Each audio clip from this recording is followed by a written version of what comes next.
Theors1999 coming at you with another Dungeons & Dragons tutorial video. Last time we went over how to make a character. This time we're going to go over how to actually play the game. So let's dive right in. So the way the game works is that one player is the Dungeon Master. This person is in control of the play session and acts as the storyteller.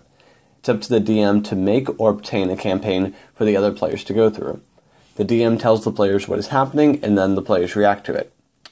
For example, let's say that we have 4 people playing. One is the DM, and the other 3 control a character in-game. We'll say that one uses the sorcerer from last time, Magus Draco's son. One player controls a monk named Marshall Ars, and the last one is a cleric named Jennifer Templin. And one day they're on a stroll, and they go across a witch's garden where they find an apple tree. So the DM could say, as you're walking along the pathway in the garden, you come across a magnificent tree. It has the most amazing apples in it that you've ever seen. Then, the player controlling Marshall could say, I reach out to pick an apple to eat. Then the DM could say, as you eat the apple, you feel invigorated. Regain 5 hit points. Oh, but oh no. You've upset the witch who owns the meadow by stealing her apple. She runs towards you, and she looks angry. So, Marshall could then try to calm the witch, saying, I'm sorry, I didn't realize they were your apples, and it won't happen again. In fact, here, take 3 gold pieces for your trouble. But these people were trespassing on a property to begin with, so it's going to take quite some convincing to get her calm. So it looks like Marshall will have to use his persuasion skill. So the way skill checks work is that the player has to roll the 20-sided die, usually just called the D20, and add any modifiers, and you're trying to reach a predetermined number called DC, or difficulty class. This number is usually only known to the Dungeon Master. And it's also possible in this situation to have something called advantage, where you roll the D20 and take the higher number, or disadvantage, where you roll 2 and you have to take the lower number. And so, this is a persuasion check, so that's going to be based on his charisma stat. So he's going to add relevant modifiers there. And the way to determine the modifier for a particular stat is that if it's 10 or 11, then there's no bonus. For every 2 numbers above 10 or below it, add or subtract 1 from the modifier. All odd numbers have the modifier level of the closest even number. For example, an 8 or a 9 would be a -1, and an 18 or a 19 would be a +4. Then you work in your proficiency bonus, if you are proficient with the skill. And proficiency bonus is based on level, and is the same for all characters of the same level. Then you would add any other modifiers that you may get from a magic item, or from special spell buffs. So back to the witch example, Marshall has a charisma stat of 14, so his charisma modifier is +2, and proficiency in persuasion. The player is level 11, so his proficiency bonus is +4. Altogether, he has a bonus of +6, which is actually good. Unfortunately, he rolled a 1. And in this game, rolling a 1 or 20 on any kind of check is special. It's considered a critical miss or a natural 20, respectively. If you get a 1, you automatically fail the check, and often there is some kind of additional consequence. If you roll a 20, you almost always succeed with flying colors, but if the event is simply not possible, such as an athletics check to try to, jump a gorge, a 20 still won't get you there. So, now to resolve the check, the DM would say, yeah, she's not buying it, and looks like she's ready to fight. Okay, so it's time for combat. Now, at the start of a battle, everyone makes an initiative roll. The players all roll the, D20 and add their dexterity modifier to each of their rolls. And then the DM does this for each of the other creatures involved. Then everyone takes turn going in order of their roll number. So for this example, we're going to say that Marshall got a total of 22, because he has such high dexterity. The witch got a 17, the Jennifer got a 12, and then Magus got a 9. Now, on your turn, normally you get 1 action and then 1 bonus action. And you can also move your speed in feet. And if you try to move, however, away from someone who you are currently engaged in direct combat with, that person can get to make an opportunity attack against you. But as you can also imagine, attacking is the most common action in combat, and then spellcasting is also pretty common. And so if you make the attack action, normally you can attack once, but there are cases where you can attack multiple times if you have the, bonus attack feature. So Marshall's going to go first, and he does have extra attack because he's a level 11 monk. And so to see if your attack works, you first roll a d20 and then add your modifiers. Now, almost all melee weapons are based in strength, unless it has a finesse tag, in which case you'll use dexterity. And you also use dexterity for a ranged weapon, like a crossbow or a longbow or something. And the number that you're trying to get, the d20 plus the modifiers to reach, is the target's AC, or armor class. And if the attack hits, you also get to add the strength or dexterity modifier to the damage. And so another thing is being able to attack with more than one weapon. If you're holding a light weapon in your main hand and then another light weapon in your other hand, then you can use the second weapon for your bonus action as an attack. But when you make this bonus action, you don't add the dex or strength mod to the damage, but you still add it to the attack roll.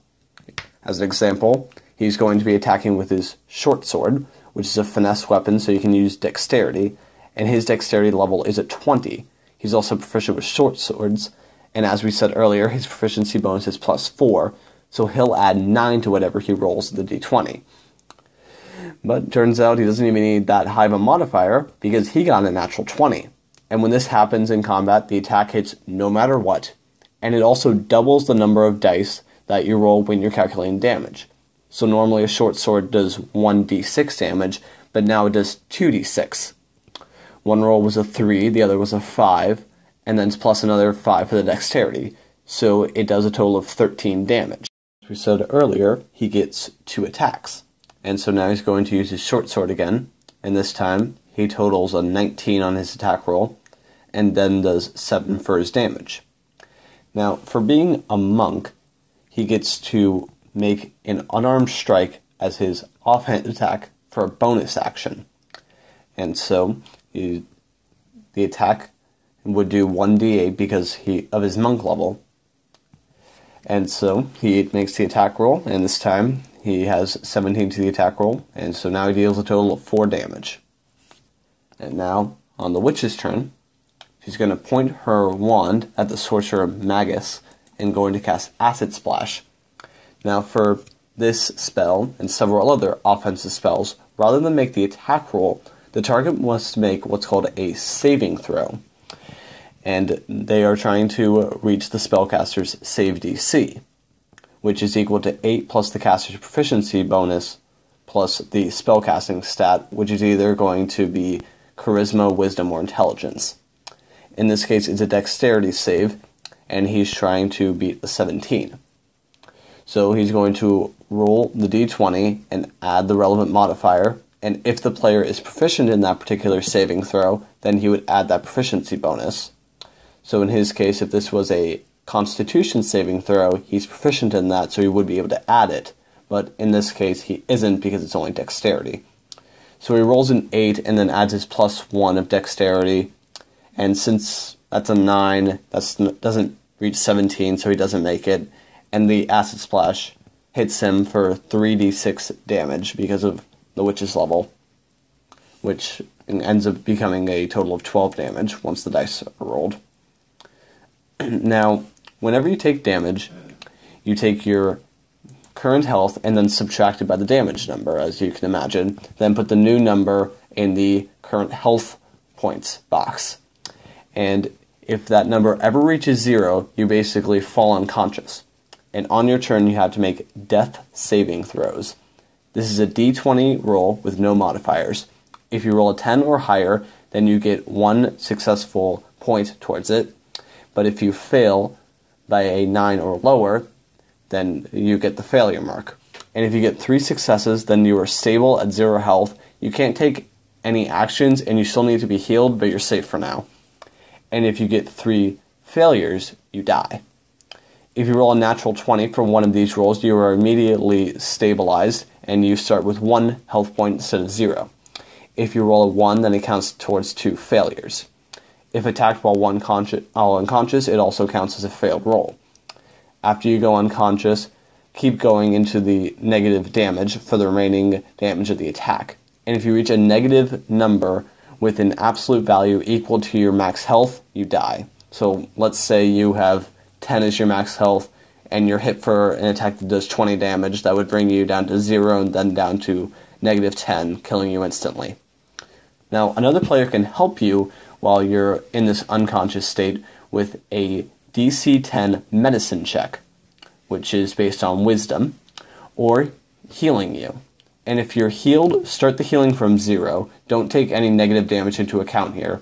So let's say you have negative 5 health, and you get healed for 10, then you're brought up to 10, you're not brought up to 5.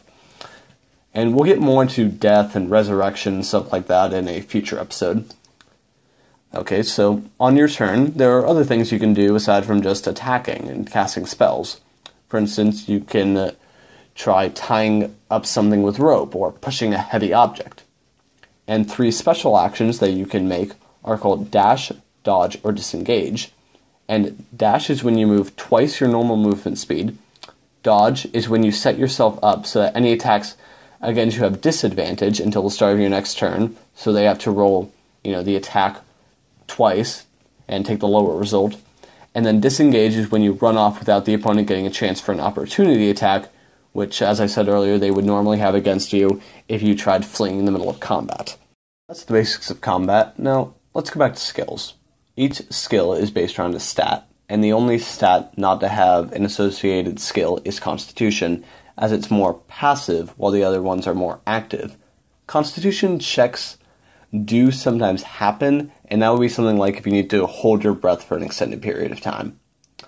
And it's right there on your character sheet which skills go with which, like something like persuasion or performance goes with charisma, acrobatics goes with, dexterity, athletics goes with strength, stuff like that. And some examples of a skill check would be a history check to see if you know what king ordered the construction of a particular castle, a religion check to see what you know about a certain goddess, a sleight of hand check to pickpocket someone, a perception check to see what's in a room, and an arcana check to see if you know how to use a magical item.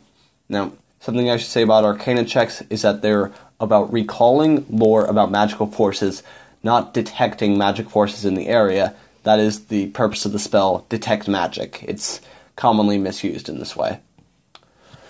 Now, usually it's pretty direct of which stat goes with which skill. Almost always an acrobatics check will be with dexterity. But sometimes stats can get mixed up about the skills depending on how you're doing it. For instance, you would normally use the intimidation skill with the charisma stat, but say you want to use your muscles to scare someone smaller than you, then it would be an intimidation check based on strength. And you would still add any special modifiers that go into intimidation, such as proficiency. Now, there are 2 other specialty skills that aren't really about checks. And the first is passive perception, which is whether or not you can just notice something while you walk by it if you aren't looking for anything in particular. If, someone's hiding in the room but you don't know it, it's if you notice that person. And so your passive perception is 10 plus your perception modifier. And the other thing is carrying capacity, and that's, how much weight you can carry. And the weight in pounds that you can carry is 15 times your strength level. Not your strength modifier, just your strength level. So if your strength is 10, you can carry up to 150 pounds. And so, another thing in this game related to skill checks is something called inspiration, which is a type of reward system. The Dungeon Master may award a point of inspiration to a player for doing something very interesting and true to their character. Like, let's say a character, cares a lot about people and is really brave. He might run back into the fire to save just one person at great risk to himself, even if that person was his enemy. But the way they use these things is that you can expend your point of inspiration to get advantage on any D20 roll. Another thing involving stats is what's called skill contests. This is basically when you put one stat of yours up against someone else's. You both roll the d20s and add the relevant modifiers, and whoever is higher wins the contest. For instance, you could have a strength contest versus strength if you're arm wrestling someone. Or it can also be two different stats. Like, let's say someone's holding on to you and you're trying to escape. That would be their strength versus your dexterity. And so, yeah, that's pretty much all I have to say on skills and the basics of the game and combat and all that. And so next time we'll be getting into leveling up your character. But until then, I hope you all enjoyed this video. Don't forget to like and subscribe. And I will see you next time. Bye!